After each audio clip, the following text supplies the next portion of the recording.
আসসালামু আলাইকুম। কিছু প্রোগ্রামে গিয়ে অথবা বাড়িতে অথবা কোথাও বেড়াতে নিয়ে গেছেন বাচ্চাকে। দেখা যায় বাচ্চাটি খুব চঞ্চলতা দেখাচ্ছে, এক জায়গায় বসে থাকছে না, বারবার বিরক্ত করছে মাকে অথবা বাবাকে। অনেকেই প্রশ্ন করে বসেন প্যারেন্টিং এ প্রবলেম আছে, কিংবা অনেকেই বলেন বাচ্চাটিকে ডিসিপ্লিন শেখানো হয়নি বাসা থেকে, অথবা বাচ্চাটি যে এনভায়রনমেন্টে বড় হচ্ছে সেই এনভায়রনমেন্টটি বোধহয় সুন্দর অথবা সুস্থ না। না, এটি আমাদের একেবারেই ভুল ধারণা।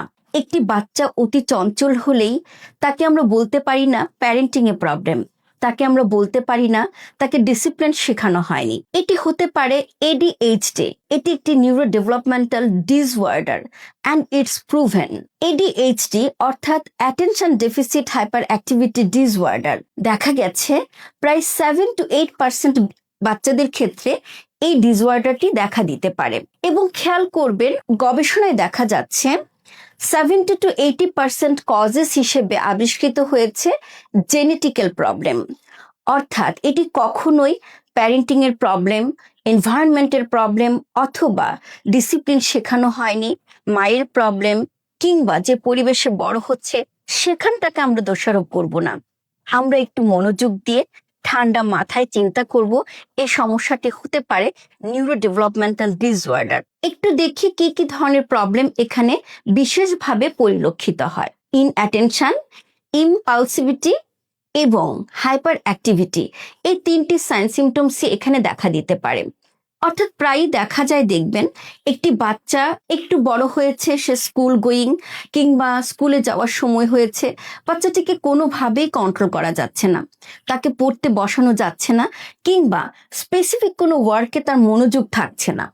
অনেক সময় এমন হয় বাচ্চাটি স্কুল গোয়িং, সে সবকিছু ঠিকঠাক ভাবেই করছিল, হঠাৎ করে তার মনোযোগ কমে যাচ্ছে, সে হাইপার হয়ে যাচ্ছে, কোনো কিছু মনোযোগ দিয়ে লিখবে কিংবা পরীক্ষা পাশ করার মতো তাকে একটি নির্দিষ্ট পারপাসফুল অ্যাক্টিভিটিস করানো যাবে, পারপাসফুল তাকে কোনো এডুকেশন দেওয়া যাচ্ছে না। হতে পারে ADHDর লক্ষণ। অথবা এমনও হতে পারে যে বাচ্চাটির যে বয়স হয়েছে, বয়স অনুযায়ী তার যে মানসিক বিকাশটা প্রয়োজন ছিল, তার যে মানসিক বিকাশটা হওয়ার কথা ছিল, বয়স অনুযায়ী সেটি হয় না। অর্থাৎ একটি 10 বছরের বাচ্চাকে আপনার কাছে মনে হচ্ছে তার আচরণগত যে অভ্যাসগুলো আপনি দেখছেন 5 বছরের মতো, 5 বছরের বাচ্চাটিকে আপনার কাছে মনে হচ্ছে 3 বছরের মতো। সামটাইমস এমনও হয় অ্যাডাল্ট বাচ্চাদের ক্ষেত্রে এই সিমটমস দেখা দিতে পারে। সেই ক্ষেত্রে আমাদের মনে রাখতে হবে এই বিকাশগত যে প্রবলেমগুলো আছে, হাইপার অ্যাক্টিভিটিস অথবা এই ইনঅ্যাটেনশন যদি আপনার চোখে বিশেষভাবে যদি পরিলক্ষিত হয়, যদি দেখা যায় যে এটি দিনের পর দিন এভাবেই চলছে, তাকে কোনোভাবেই কন্ট্রোল করা যাচ্ছে না, অথবা এটি আস্তে আস্তে সিভিয়ারিটির দিকে যাচ্ছে, আপনি মনে করবেন এটি ADHDর একটি লক্ষণ হতে পারে। সেই ক্ষেত্রে অবশ্যই একজন চাইল্ড স্পেশালিস্ট দেখাতে হবে এবং সেই সাথে রিহ্যাবিলিটেশন প্রফেশনালসদের পরামর্শ নিতে হবে।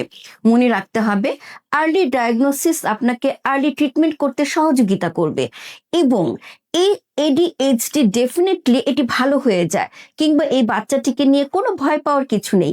এই বাচ্চাটিকে নিয়ে আপনি অন্য 10টি বাচ্চার মতোই একই রকম ভাবে তাকে ডেভেলপমেন্টের দিকে নিয়ে যেতে পারেন। হয়তোবা একটু সময়ের প্রয়োজন, হয়তোবা আপনার অ্যাটেনশনটি এখানে বিশেষভাবে প্রয়োজন, এখানে ট্রিটমেন্টটি বিশেষভাবে প্রয়োজন এবং পরিবারের সহযোগিতাটা বিশেষভাবে এখানে একান্তভাবে কাম্য আমাদের। কারণ আমরা বিশ্বাস করি সকলে মিলে, পরিবারের সবাই যদি এই বাচ্চাটির প্রতি অ্যাটেন্টিভ হয়, এর প্রতি লাভিং মাইন্ডেড হয়, পজিটিভ মাইন্ড হয় এবং তাকে নিয়ে স্বপ্ন দেখে আমরা সবাই মিলে বাচ্চাটিকে ডেভেলপমেন্টের দিকে নিয়ে যাব, অবশ্যই সম্ভব। এবং অ্যাওয়ারনেস তৈরি করতে হবে।